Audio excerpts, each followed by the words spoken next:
2004 నుంచి 2014 వరకు నాటి కాంగ్రెస్ పాలన చూసి జూబ్లీ హిల్స్లో మాకు ఓటేయండి అంటుండు. మరి నువ్వు ఆ రోజు ఏ పార్టీలో ఉన్నావు? నాడు తెలుగుదేశం పార్టీలో ఉండి నువ్వేమన్నావు ఆ రోజు?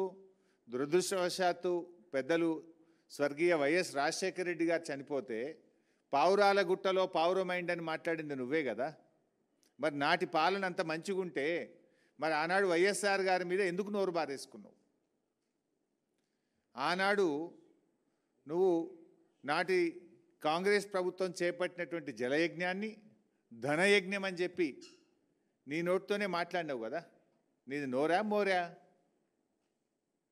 నాడు వైఎస్ రాజశేఖర రెడ్డి గారిని పట్టుకొని క్విడ్ ప్రో కో కింద 1,00,000 కోట్ల రూపాయలు వైఎస్ రాజశేఖర రెడ్డి గారు అవినీతికి పాల్పడాలని మాట్లాడిన మాటలు మరి మర్చిపోయినావా? నీ నోరుని ఏమన్నా ఫినాయిల్తో కడుక్కున్నావా? ఆనాడు అసెంబ్లీలో నేను కూడా ఉన్నా.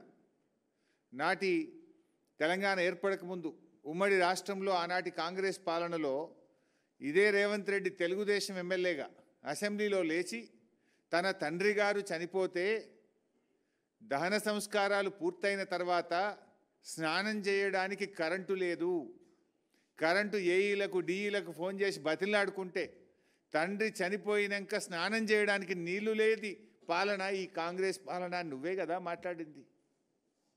ఈరోజు పోయి నీ ఊళ్ళో అడుగు, ఆ బాయిల కాడ ఆ బోర్ల కాడ 24 గంటల కరెంట్ ఇచ్చింది ఎవడు? కేసీఆర్ ఇచ్చిండు. నాడు నీ ప్రభుత్వంలో నాటి కాంగ్రెస్ పాలనలో 6 గంటల కరెంటు రాలే.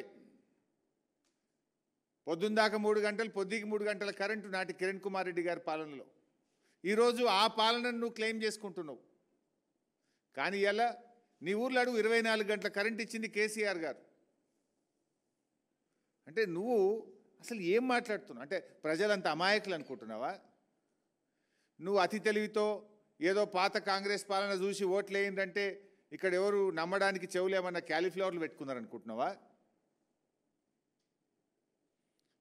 నిజంగా నువ్వు నాటి కాంగ్రెస్ పాలన నువ్వు క్లెయిమ్ చేయాలనుకుంటే ఆ రోజు నేను మాట్లాడిన మాటలకు బేషరతుగా క్షమాపణ చెప్తున్నా అని చెప్పిన తర్వాత నువ్వు క్లెయిమ్ చేసుకోవాలి.